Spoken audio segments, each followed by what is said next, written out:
हर मील के पत्थर पर लिख दो यह तहरीर।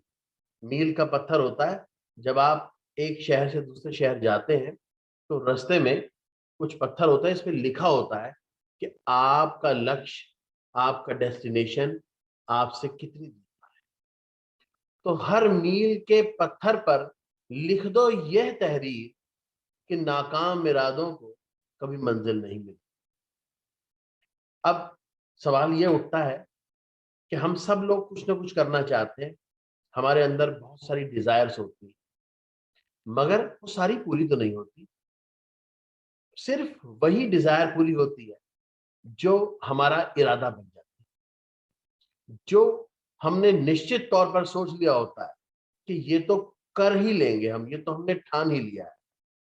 एक राजा था, वो अपने सैनिकों के साथ एक समुद्र क्रॉस करके किसी देश पर आक्रमण करने के लिए आता है, और जैसे ही वो अपनी छावनी बनाता है समुद्र के किनारे, वो अपने सैनिकों को ये आदेश देता है, जाओ और पता लगाओ कि शत्रुओं की सेना कितनी है और उनका बल कितना है। एक जरूरी बात थी। अब जैसे ही सैनिक ये सब पता लगाकर आते हैं, तो आते ही वो बड़े डिमोटिवेटेड होते हैं। वो कहते हैं, महाराज, इस देश की सेना बहुत बड़ी है और हम उन्हें बिल्कुल भी जीत नहीं सकते। मगर राजा ने तो ये इरादा बनाया होता है, निश्चित किया होता है कि कुछ भी हो हम जीत के आएंगे।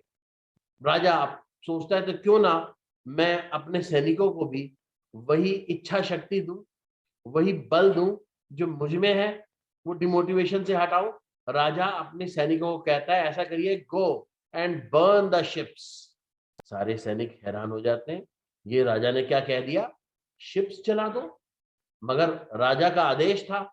सारे बेचारे जाते हैं और सारी कश्तियों में आग लगा के आ जाते हैं। अब जब वो आकर बैठते हैं और आकर अब सोचते हैं, अब हमारे पास कोई ऑप्शन रहा नहीं।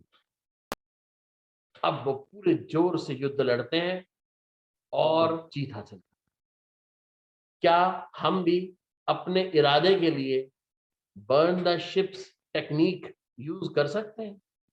बर्न द शिप्स का मतलब ये नहीं कि घर जला देना है।